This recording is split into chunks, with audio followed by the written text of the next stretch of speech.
Shri Ghanshyam.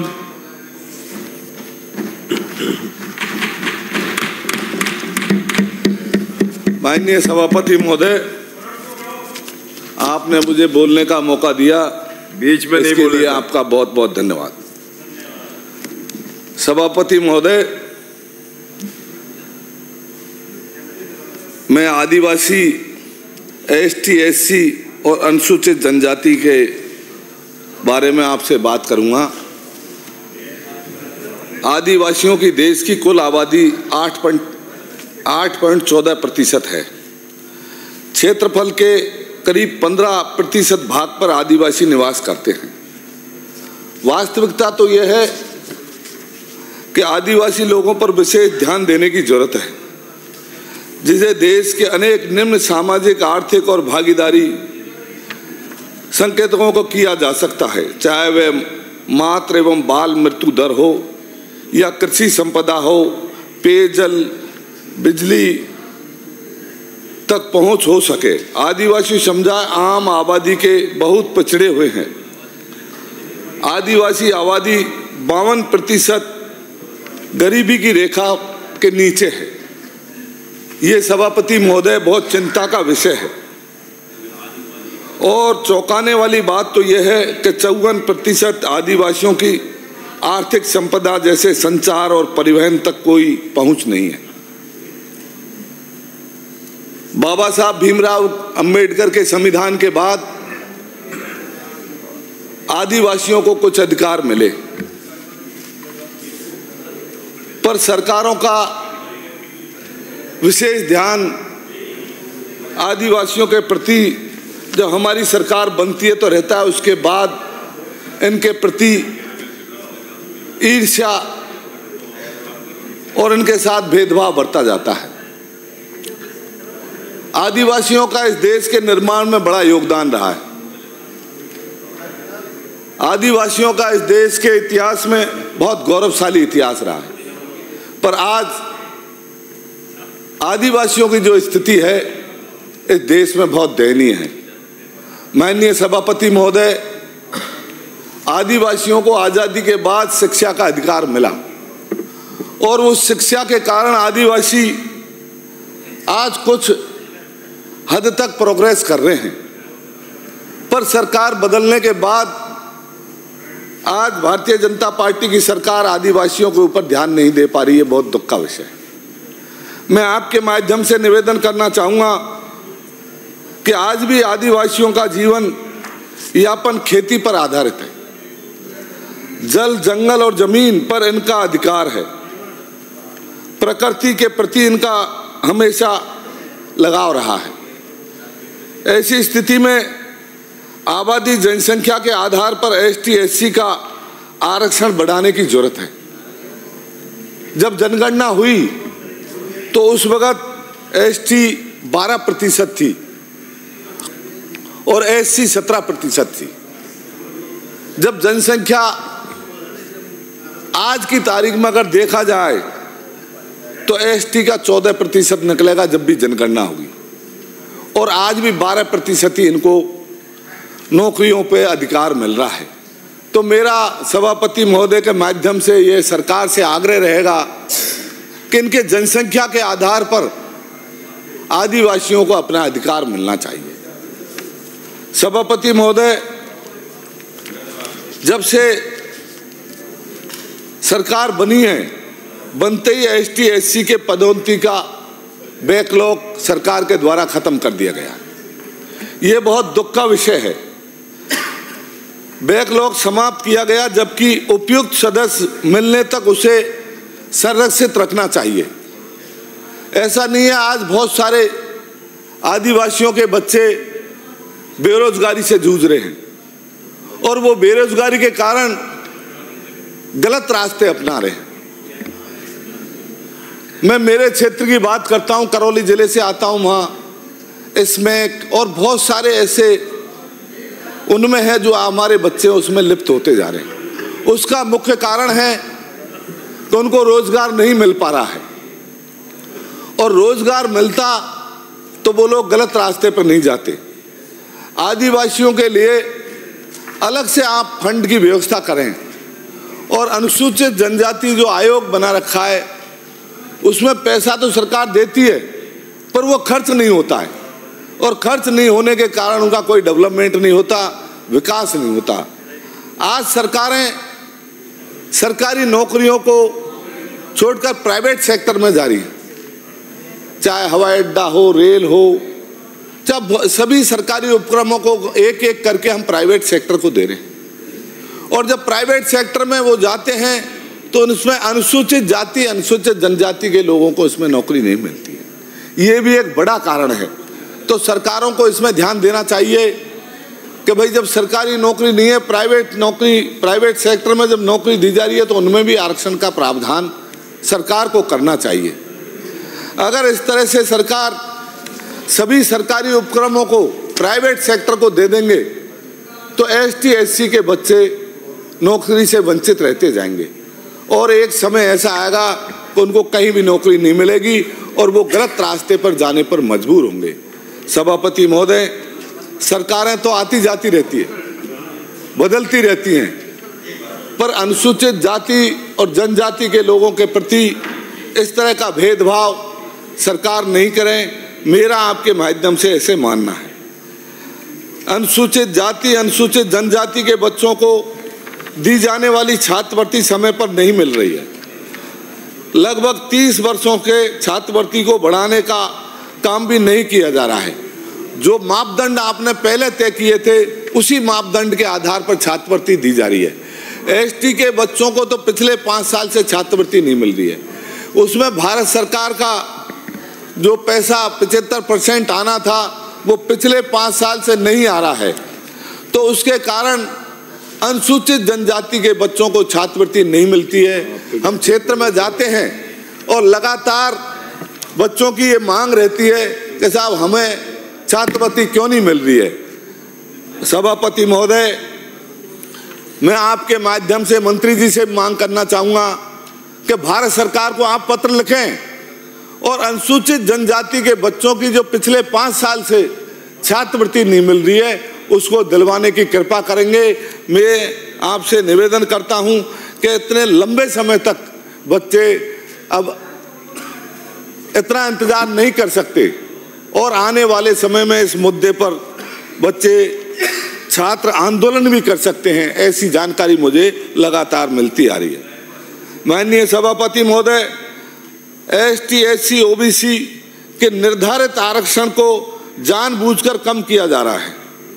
Assistant professor भर्ती में 2024 ST SC के 65 पद कम किए गए हैं। ये बहुत चिंता का विषय है।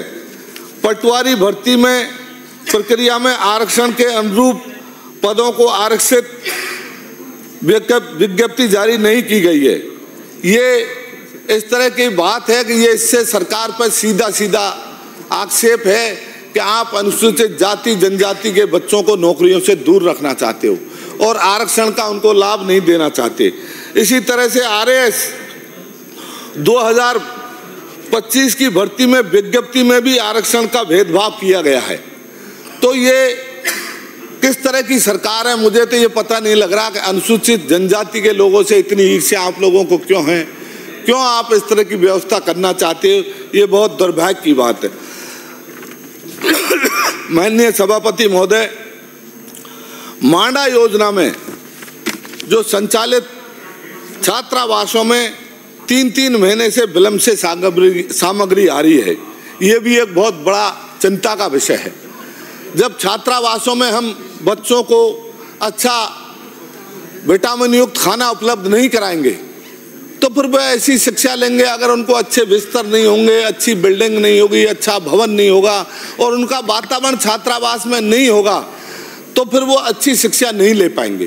तो मेरा आपके माध्यम से सरकार से निवेदन रहेगा कि मांडा योजना और भी अन्य योजनाओं के द्वारा जो संचालित किए जा रहे छात्रावासों पे सरकार का पूरा ध्यान होना चाहिए और उनके खाने के सामान पर और बिस्तर हो, अन्य सामग्री जो भी उनको उपलब्ध कराई जाए वो अच्छी कराई जाए, गुणवत्तापूर्ण उनको खाना दिया जाए, ऐसा मेरा आपके द्वारा निवेदन रहेगा। एक बात मैं और भी कहना चाहूँगा कि जो माहौल छात्रावास का अच्छा नहीं होगा तो वो अच्छी शिक्षा भी नहीं ले पाएंगे। माननीय सभापति महोदय, ST/SC में पर्याप्त छात्रावास नहीं है, तो उसका हमको हर तहसील स्तर पर, हर ब्लॉक स्तर पर छात्रावास खोलने चाहिए। चाहे एक विधानसभा में कॉलेज 2 है या 3 है, तो उनको नहीं देखा जाए, हमको ब्लॉक हेडक्वार्टर, तहसील हेडक्वार्टर पर छात्रावास होने चाहिए और उन छात्रावासों का संचालन हमको अच्छी तरह करना चाहिए। अच्छे उनके खाने पहनने के साधनों का ध्यान सरकार को रखना चाहिए। उसके साथ इनके देखरेख के लिए कमेटी का निर्माण भी सरकार को करना चाहिए और वो कमेटी हर 3 महीने या 6 महीने में उन छात्रावासों को देखें, उनका निरीक्षण करें और जानकारी लेकर सरकार को रिपोर्ट प्रेषित करें कि वाकई उनको अच्छा खाना मिल रहा कि नहीं मिल रहा। तो मेरा आपके माध्यम से निवेदन रहेगा कि छात्रावासों पर विशेष ध्यान देने की जरूरत है कि जो बच्चे वो पढ़ते हैं, छात्रावासों में रहते हैं, गरीब और अनुसूचित जाति जनजाति के बच्चे जो हैं वो छात्रावासों में रहकर अपना भविष्य का निर्माण करते हैं। ऐसी स्थिति में मैं आपका माध्यम से सरकार से प्रार्थना करूंगा कि आप छात्रावासों पर विशेष कर ध्यान दें। पहले जहाँ तक महाविद्यालय स्तर पर छात्रावास चलाए जाते थे, आज वही सब बंद कर दिए गए हैं। पुनः संचालित करने का भी मैं आपसे आवश्यकता है, क्योंकि ऐसी स्थिति में जब हमारा कॉलेज दूर है, कहीं बच्चे 30 किलोमीटर 40 किलोमीटर से पढ़ने आते हैं, तो ऐसी जगह पर हमको छात्रावासों का निर्माण करना चाहिए कि उनको वहाँ इतने लंबे रास्ते तय नहीं करने पड़े और छात्रावास पर रहकर उनको अच्छा खाना मिले, अच्छा उनको कपड़े पहनने के लिए कपड़े मिले, अच्छे संसाधन हो तो अच्छी शिक्षा ग्रहण करने का उनको मौका मिलेगा। और जब अच्छी शिक्षा ग्रहण करेंगे, अच्छे संस्कार उनमें मिलेंगे, तो उस देश के निर्माण में अच्छा योगदान हमारे आने वाली पीढ़ी कर सकती है, ऐसा मेरा मानना है। माननीय सभापति महोदय, गहलोत सरकार के द्वारा अंग्रेजी माध्यम के स्कूल ग्रामीण छात्रों में खोले थे।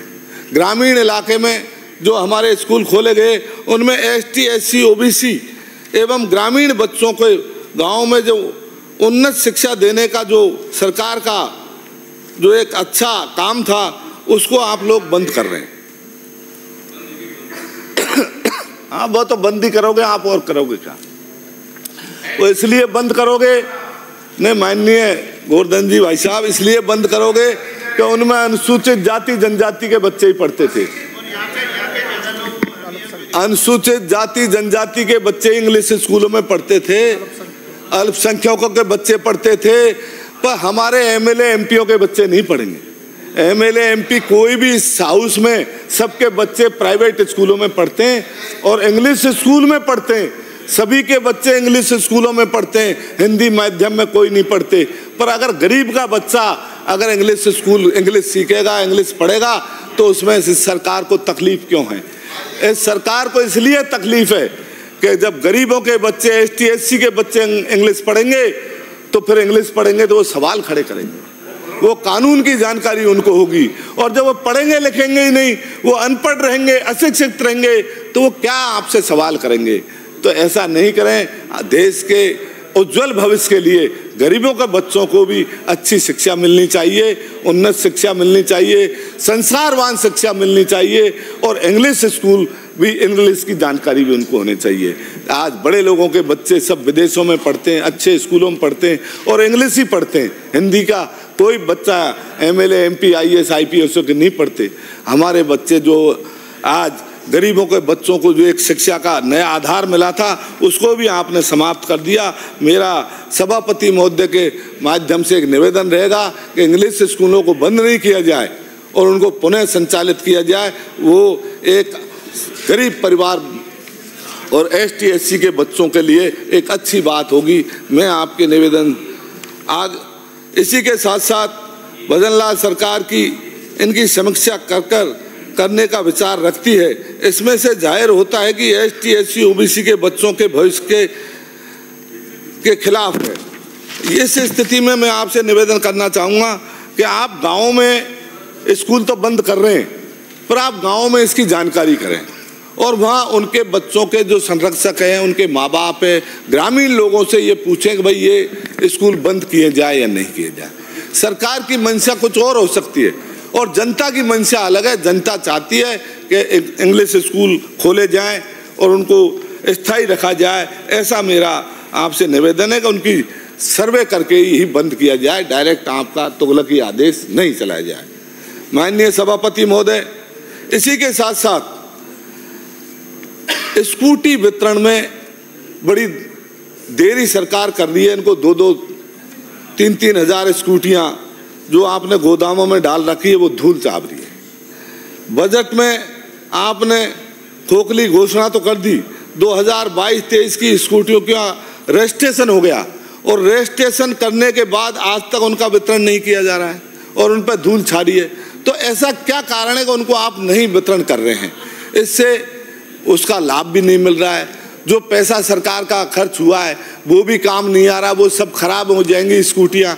तो उन स्कूटियों को आपको समय पर वितरण करना चाहिए और उसका बच्चों को लाभ मिलेगा और जो हमारा पैसा सरकार का खर्च हुआ है वो भी समय पे वो काम आएगा। इसलिए मेरा आपके माध्यम से निवेदन है कि आप उन स्कूटियों को तुरंत प्रभाव से वितरण करावें।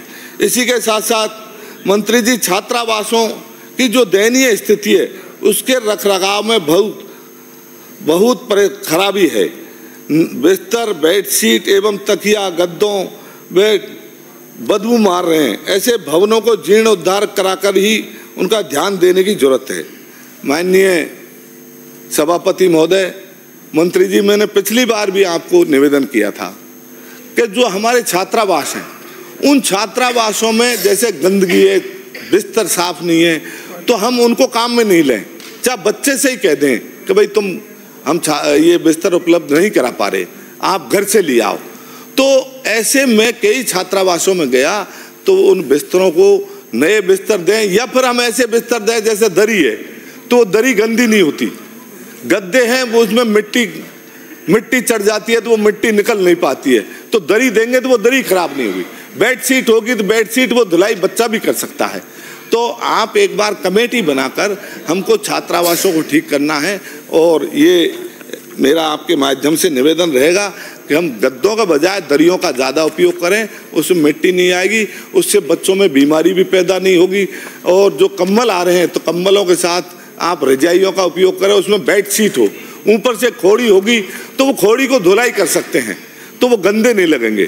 तो इस तरह का एक कमेटी बनाकर आप इस पर ध्यान देंगे तो।